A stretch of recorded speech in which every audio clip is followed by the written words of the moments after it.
Russell Crowe leads the cast in the supernatural horror movie, The Exorcism. But is the film a super horror flick, or should it be exorcised? The Exorcism is another in a long line of horror movies that remind us of a certain and infamous, horror movie from 1973. When I say remind us of, I actually mean rip off. The same setup, the same type of scares, and almost the same plotline. This one, however, features Russell Crowe in the lead. It sometimes helps if you've got an Oscar-winning actor in the lead role, and sometimes it doesn't. Directed by Joshua John Miller, from a script he co-wrote with M.A. Fortin, the movie also features Sam Worthington, Chloe Bailey, Adam Goldberg, Adrian Pasdar, and David Hyde Pierce. The question is the film a great and frightening horror movie, or should it be exorcised from movie theaters as quickly as possible? Premise: Anthony Miller, Crowe, a troubled actor, begins to unravel while shooting a supernatural horror film. His estranged daughter, Simpkins, wonders if he is slipping back into his past addictions, or if there is something more sinister at play. Thoughts: while the film doesn't really deserve to be exorcised, it leaves a lot to be desired. It does contain a few frights and scares along the way, but it is something we've seen many times before. Considering the name of the movie they are shooting during the film is titled The Georgetown Project, and where the original The Exorcist was set, you get the picture. The film has almost lifted its premise from the classic 1973 horror and twisted it to suit its own purposes. And almost from the start, we feel we are watching a semi-remake. One that is so far removed from the classic movie that it is almost like watching an inferior B flick instead of a film featuring an Oscar winner. Mind you, it's nowhere near as bad as last year's The Exorcist, Believer. However, that isn't saying much. Russell Crowe as Anthony Miller is one of the highlights of the film. Seeing the actor portray someone who has spiraled into addiction after the death of his wife, and the estrangement from his daughter shows the world again why he is so well regarded. From the moment we see him, listening to him trying to talk to his daughter after a school infraction is heartbreaking. This is a deeply troubled man, one who is trying his best to get himself back on an even keel, to become the father he should be. One that doubts himself and his craft. Miller is someone we can't help but feel our hearts going out to. We want to see him regain his daughter's love and trust. Seeing Miller's slow descent downward during the film's production brings quite a few scares to the audience. From the troubled man we encountered earlier to an evil, twisted version of himself is frightening at times. Crowe throws himself into his role here, embracing the darkness that has enveloped Miller.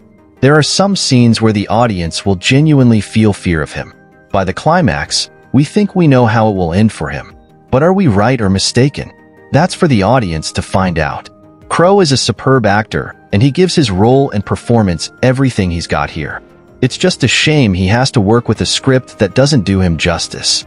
Ryan Simpkins as Lee Miller, Anthony's estranged daughter, also gives a terrific performance, one that the film hinges on for the majority of its running time. They portray their character superbly. At times, we are frustrated with Lee, getting annoyed with them as they resist all attempts by their father to forge a relationship to repair the hurt and damage he has caused them.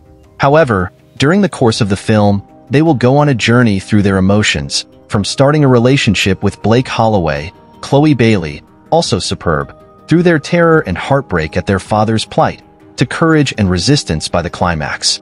Ryan Simpkins is in reality the heart of the film, and they pull off their role superbly. Supporting cast. The supporting cast all play their parts during proceedings. However, at times, we find ourselves wondering why they are even in the film, with Sam Worthington as Joe completely underused. The actor has third billing here but has around 20 minutes, if that, of screen time during the movie. His talents are wasted here in a supporting performance that is beneath him. At times, he is simply just standing or sitting around. That's how little he has to do.